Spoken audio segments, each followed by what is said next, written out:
Ya खुश निकाला रख दो ही मानता नहीं बताइए వేయాలని చెప్పేసి కాలువలు చేయాలి అప్పుడు వాటర్ ఫ్లో ఎక్కడెక్కడైతే వాటర్ స్టాండర్డ్ ఉందో అక్కడ వాటర్ ఫ్లో ఏ విధంగా చేస్తామని చెప్పేసి ఇప్పుడు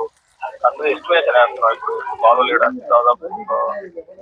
ముందు నీళ్ళు ఎట్లన్నాయిలేనా రోడ్లు ఎట్లన్నాయా లైట్లు లేవు 2 నెలలు అవుతుంది పంచాయతీ ఆఫీస్ వాళ్ళు అయినా వాళ్ళు వచ్చన్నారు మేము చెప్తున్నాం మాకేం పంచాయతీ ఆఫీస్ ఏం కొత్త కాదు ఇది వరకే మేము ఇక్కడ కూడా వాలంటరీ కూడా చేసినాం అన్న కొంచెం లైట్లు వేయండి అన్న మామూలు టైంలో వర్షం రాకముందే చెప్పినాం మేము 2 సార్లు లైట్లు వేయండినా లేవనంటే పాములు వస్తున్నాయి పిల్లలు ట్యూషన్లు పోవాలంటే ఎట్లా స్కూల్లోకి పోయి వదిలి రావాలంటే ఎట్లా సొంత మిల్లు అంటే మేము కూడా ఏదో అద్దె తక్కువని ఇక్కడే ఉండాము నీళ్ళు ఇవంతా ఆ పక్కంతా బ్లీచింగ్ చల్లినాడు ఈ పక్కకు వచ్చేసరికి నీళ్ళు ఉన్నాయమ్మా మేము బిగించాము అని అన్నాడు ఆయన కరెంట్ షాక్ కొడతాడు ఇప్పుడు అంటే నీళ్ళు ఉండాయిలే అంతకు ముందన్నా పట్టించుకోవాలి కదా